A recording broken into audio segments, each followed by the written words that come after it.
పరమ భాగవతోత్తములై భగవంతుణ్ణి చేసిన స్తుతి పాఠాలలో కూడా ఇటువంటివి పద్యాలు శ్లోకాలు కనపడుతుంటాయి.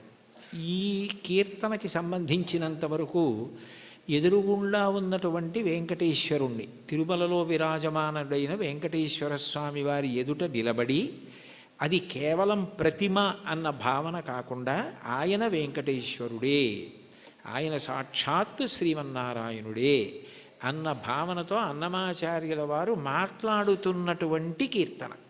అంటే యద్భావం తద్భవతి.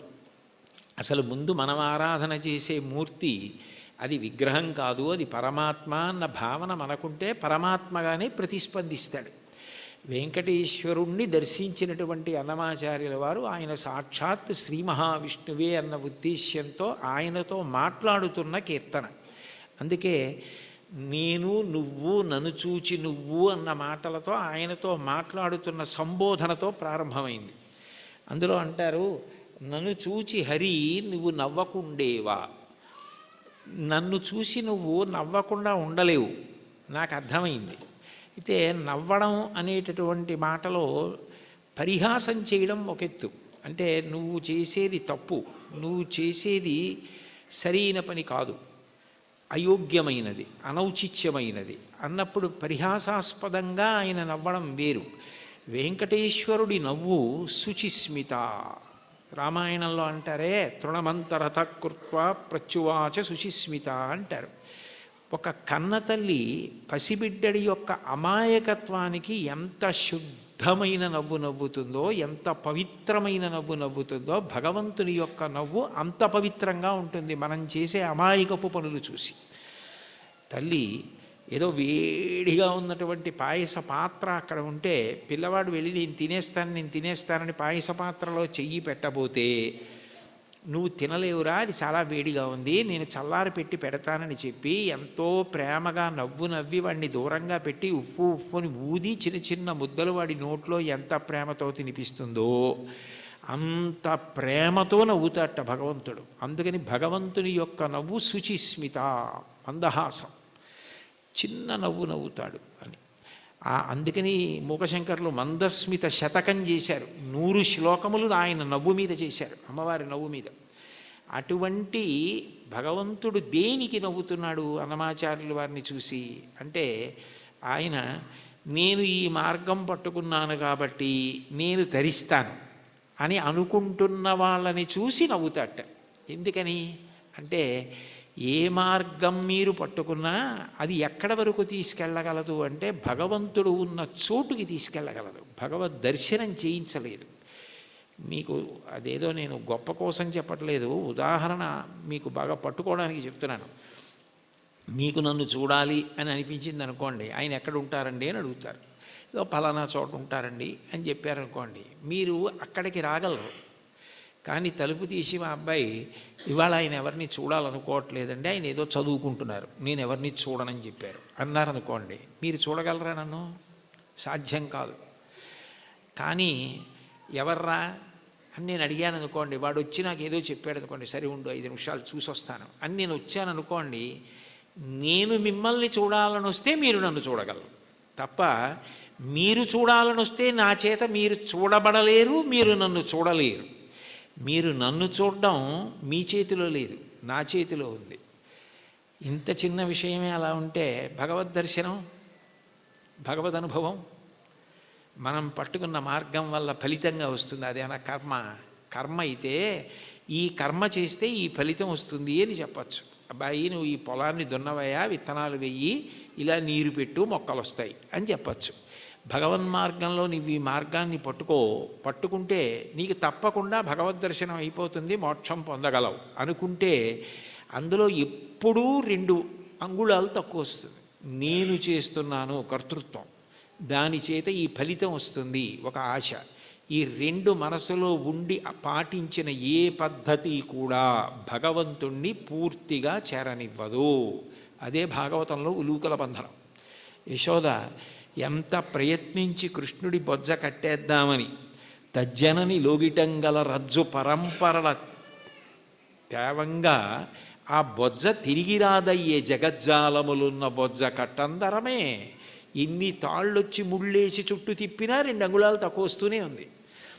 ఏమిటి 2 అంగుళాలే తక్కువ వస్తుంది, ఇన్ని తాళ్ళు ముడేసి పొట్ట చుట్టూ తిప్పినా పొట్టకి తక్కువ అవ్వకూడదు కదా, ఎన్ని తాళ్ళు కలిపి ముడేసినా 2 అంగుళాలే తక్కువ అన్న ఆలోచన ఆవిడికి రాలేదు. ఆవిడ మరిచిపోయింది. ఆవిడ ఇందులో నిమగ్నమైపోయిందంటే ఆయన కడదామనుకుందంతే. అప్పుడు ఆయన కట్టబడ్డాడు. మీరు జాగ్రత్తగా తెలుసుకోవాలి, ఆవిడ కట్టలేదు. అందుకే వడల చెమటలగయ నొత్తరీయముజార తురుముకున్న విరులు జారిరాల కట్టరాని తనను కట్టెదనని చింత కట్టుకున్న తల్లి కరుణ చూచి. చిక్కడు సిరికౌగిటిలో చిక్కడు సనకాది యోగి చిత్తాబ్జములన్ చిక్కడు శృతిలతి కావళి చిక్కెనతడు లీల తల్లి చేతన్ రోలన్. ఆయన వేదమంత్రాలకి దొరకడు, ఆయన లక్ష్మీదేవి కౌగిటికి దొరకడు, ఆయన సనకసనందనాథుల మనస్సులో ఎందు దొరకడు. కానీ ఆయన దొరికిపోయాడు యశోదకి. ఎందుకు దొరికిపోయాడు అంటే ఆమె ఎందుకు చేస్తోందన్నది ఆమె మరిచిపోయి ఆయన ఆయనని కట్టడం అన్న దాంట్లో 2 అంగుళాలు తక్కువ వచ్చాయన్నది ఆవిడ మరిచిపోయినప్పుడు కట్టబడ్డాడు. నేను ఇది చేస్తున్నాను, ఈ మార్గం పట్టుకున్నాను, దీనివలన ఇది కలుగుతుందని నువ్వు మరిచిపోయి ఆనందంతో అది చేసినప్పుడు ఆయన నీ చేత బంధింపబడతాడు. అదే మహాభారతంలో సహదేవుడు కట్టడం, అదే భాగవతంలో యశోద కట్టడం.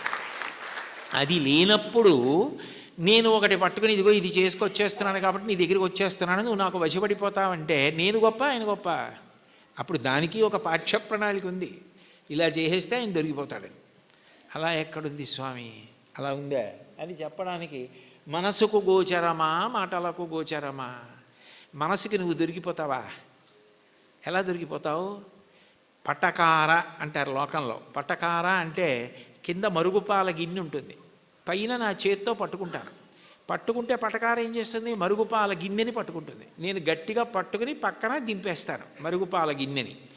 ఆ మరుగుపాల గిన్నెని పట్టుకున్న పటకార నేనే పట్టుకుంటున్నాను మరుగుపాలని అనుకుంది అనుకోండి, నేను పైన పట్టుకోవడం మానేశాను అనుకోండి, పట్టుకోగలదా? నేను పట్టుకుంటుంది కాబట్టి దాని పేరు పటకారని పేరు. ఈశ్వరుడి యొక్క చైతన్యము పడితే మనసు పనిచేస్తుంది. అసలు ఈశ్వర చైతన్యం పడకుండా మనసు ఎలా పనిచేస్తుంది? సంకల్ప వికల్పములు ఎక్కడి నుంచి వస్తాయి? నానాఛిద్రఘటోదర స్థిత మహాదీప ప్రభాభాస్వరం జ్ఞానం యస్యతు చక్షురాదికరణ ద్వారా బహిస్పందతే జానామీతి తమైవ భాంతమనుభాచ్యే తత్సమస్తం జగత్ తస్మై శ్రీ గురుమూర్తయే నమ ఇదం శ్రీ దక్షిణామూర్తయే అంటారు దక్షిణామూర్తి అష్టకంలో. మనసు మాత్రం ఆయన ప్రభావం, వాక్కు ఆయన ఇచ్చినది. నేను ఇప్పుడు దీనికి ఇలా వ్యాఖ్యానం చేయాలంటే నేను ఎన్ని రోజులు చదువుకురాను దాన్ని? ఇక్కడ ఉన్న సమయాన్ని బట్టి ఏదో చెప్పాలంతే.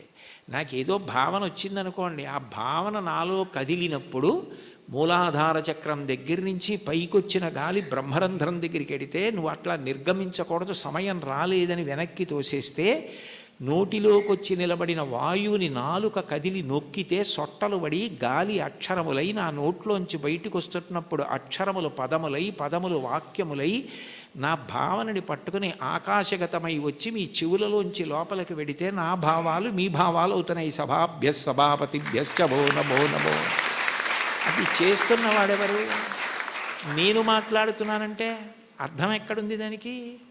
ఇది నేను వెళ్ళిపోయిన తర్వాత నేనే చెప్పాను వ్యాఖ్యానం అంటే ఇది అది చెప్పింది, నేను చెప్పింది అది చెప్పింది. ఇది నాకు మైకు, నేను ఆయనకి మైకు. లోపల నుండి ఆయన చెప్తే నేను మైకు తప్ప నేను చెప్పడం ఏంటి? అది తెలిసిన వాళ్ళు నేనన్న మాట అనలేదు. పలికెడిది భాగవతమట, పలికించు విభుండు రామభద్రుండట. నే పలికిన భవహరమగునత, పలికెద వీరుండుగాథ పలుకగనేలా. నా స్వాతంత్రం ఎందుకు? ఆయన ఏది పలికిస్తే అది పలుకుతాడు తప్ప నేనన్నది ఏం లేదన్నారు పోతన గారు. ఏమిటి అంత భాగవతాన్ని ఆంధ్రీకరించిన మహానుభావుడు. కాబట్టి దీనికి ఇది మార్గం అన్నది ఎక్కడుంది అసలు? ఈ మాటల చేత ఆయన వశపడిపోతాడు. నేను ఇన్ని ప్రవచనాలు చేశాను కాబట్టి నేను ఖచ్చితంగా భగవంతుణ్ణి చేరిపోతాను అని ఎట్లా చెప్తావు? ఆయన అనుగ్రహం నీ చేత మాట్లాడించింది. నీవు మాట్లాడడంలో నిన్ను నువ్వు మరిచిపోతే మాట్లాడడం నీ నిప్పి మరిచిపోవడానికి నీ బాధ మరిచిపోవడానికి కూడా కారణమైపోతాయి. నిజంగా నీకేదో నిప్పిగా ఉంది, అయినా మాట్లాడడంలో నువ్వు ఆ నొప్పి మరిచిపోతున్నావు. అంటే అన్నీ మరిచిపోవడానికి నీకున్నది సాధనం అయిపోతాయి. అప్పుడు ఈశ్వరుడు వశపడతాడు తప్ప ఇది నాకు మార్గము, దీనికి ఇది ప్రయోజనము అని అనుకున్నంతకాలం నువ్వు వశపడతావా స్వామి? అంత అమాయకుడివా? అది సాధ్యమా? అంటే ఆ మైమరుపు రావాలి. అందుకే మీరు చూడండి, తన్మయుడైపోయాడండి అంటారు. తన్మయుడైపోయాడండి అన్న మాటకు అర్థం ఏమిటి? తత్ యందు మయమైపోయాడు. ఏమంటే మరి దొంగ మీ జేబులోంచి డబ్బులు తీసేస్తుంటే మీకు తెలియలేదా అన్నారనుకోండి, ఆ శోభారాజు గారు కీర్తన పాడుతున్నారండి, దాంట్లో తన్మయం అయిపోయానంటాడు. అంటే మనసంతా ఆవిడ కీర్తన యందు మగ్నం అయిపోయింది. దొంగ జేబులో చేయి పెట్టడం కానీ డబ్బులు తీయడం కానీ తెలియలేదు. చర్మానికి స్పర్శ ఉండదా? ఉంది. కానీ ఎందుకు తెలుసుకోలేకపోయింది? అంటే మనసు పాట యందు తన్మయం అయిపోయింది. అలా నువ్వు ఏది చేస్తున్నావో దాని ద్వారా నువ్వు తన్మయమైపోతే అప్పుడు ఈశ్వరుడు వశపడతాడు. తప్ప ఇది నేను ఇంత బాగా చేస్తున్నానని నువ్వు నీకు పొగుడుకోవడం అలవాటైపోతే, ఇది నేనే చేస్తున్నాను అనుకుంటే నువ్వు బాగా చేసుకుంటున్నావు కదరా, చేసుకో అంటాడు. అది తన్మయానికి కారణమై, అందుకే చిట్ట చివరికి ఏదైనా ఎక్కడికి వెళ్ళాలి అంటే మౌనమునందు పర్యవసించాలి.